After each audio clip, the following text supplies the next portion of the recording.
దుగ్గం Mallikarjuna read శనార్థి Telangana paper also తప్పకుండా నీకోసం ఇప్పుడే చూపెడతా. ఈ దొంగ ఏం చేస్తానంటే ఇగో ఇవాళ ఏ డేటు 21 ఇవాళ.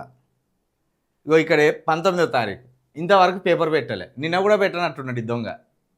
ఇగో 19 20వ తారీఖు నిన్న శుక్రవారంది ఇంకా పెట్టలే. 21వ తారీఖుది ఇంకా పెట్టలేదు.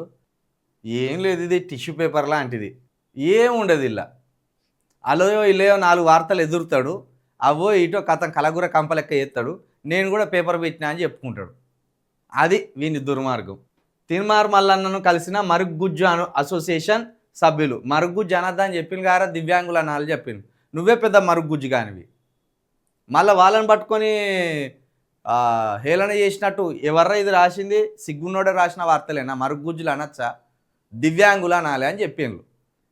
కేంద్ర ప్రభుత్వం ఏం చెప్పింది, వికలాంగులను దివ్యాంగులు అనాలి అని అన్నారు. ఇది కూడా ఒక రకమైన అంగవైకల్యమే కదా. మరి వాళ్ళని గౌరవించుకోవాలి. అసలే పాపం వాళ్ళు శారీరకపరమైన ఇబ్బందితోటి కొంత మనస్తాపంలో ఉంటారు. డైరెక్ట్ కథం తీన్మార్ మల్లన్నను కలిసిన మరుగుజ్జు అసోసియేషన్ సభ్యులు. సబేటర్ ఎవడో కానీ చెప్పందుకొని కొట్టాలి వాడిని. దివ్యాంగులు అని రాయిర్రి, చదువుకొని విధవాళ్ళందరినీ మీ దగ్గర పెట్టచ్చు. ఇక చదువుకొని విధవలకు ఈ జర్నలిజం విలువలు ఏం తెలుస్తాయి, మీడియాలో రాతలెట్ట రాయాలి. ఇక్కడ ఇప్పుడు ఎంత తీన్మార్ మల్లన్నను కలిసిన దివ్యాంగుల అసోసియేషన్ సభ్యులు అంటే ఎంత బాగుండు. ఇప్పుడు వాళ్ళ పరిస్థితిని చూసి ఎవరు కలిసినలో మనం బొమ్మను బట్టి పోల్చుకోలేమా, వాళ్ళ పిక్చర్ బట్టి పోల్చుకోలేమా విధవ. మర్యాదగా రాయి.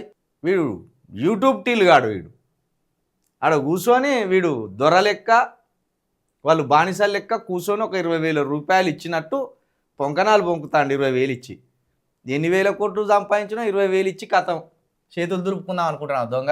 వాడు పెట్టలే పేపర్ ఇంకా.